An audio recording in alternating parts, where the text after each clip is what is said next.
ঠাকুরের মা মানে মায়ের মেয়ে হোস, তাহলে তুই এক কাজ কর, ডাক্তারের যে কি ডাক্তার মানে আমাদের যে তিলকতমা মারা গেলেন তার যে রেপিস্ট আর কি, তো তাকে তুই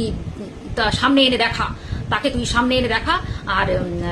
হসপিটালগুলো সব বন্ধ হয়ে যাক, তুই এখানে সব খুলে বসে আছিস, তোর মায়ের দ্বারাই সব ঠিকঠাক হয়, এই প্রশ্নগুলো করা হয়েছে। তারপরে আরো কত কিছু কথা বলা হয়েছে, যে এই এত যে চাকরি যে চলে গেল, তো সেই চাকরিহারাদের চাকরি যেন কৃষ্ণকালী মা ফিরিয়ে দেন বা মঙ্গল মা ফিরিয়ে দেন, এই যে কথাটা বলা হয়েছে, এই উত্তরটাই আজকে আমি দেবো। আচ্ছা, যদি তাই হয়, যারা নিজেদেরকে সেবিকা, নিজেদেরকে অনেক কিছু এখানে প্রমাণ করার চেষ্টা করেছে বা চ্যানেলের থ্রুতে যারা প্রমাণ করে আর কি, যারা লোকের কাজকর্মকে মানে মানে ছোট করে নিজেদেরকে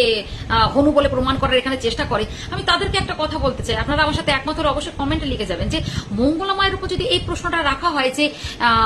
মা যদি এত মিরাক্কেল এত চমৎকার করে, তাহলে চাকরিহারাদের চাকরি ফিরিয়ে দিক, তিলকতমার রেপিস্টকে খুঁজে দিক, এই কথাগুলো যে বলা হচ্ছে, তাহলে আমারও তাদের কাছে একটাই মানে একটাই তো আমরাও বলতে পারি যে তারা এখানে বসে বদর বদর কেন করছে, তারা এখানে, তারা তো এত সেবিকা, তারা তো এত জনগণের মানে পূজারিনী আর কি, মানে জনগণকে সেবা দেন, সমাজের কল্যাণ করেন, তাহলে তারা কেন একটা ক্রিমিনালকে ধরে নিয়ে আসতে পারে না? এতগুলো চাকরি যে চলে গেল, তাদের প্রোটেস্টে তো এখানে একটাও করতে দেখি না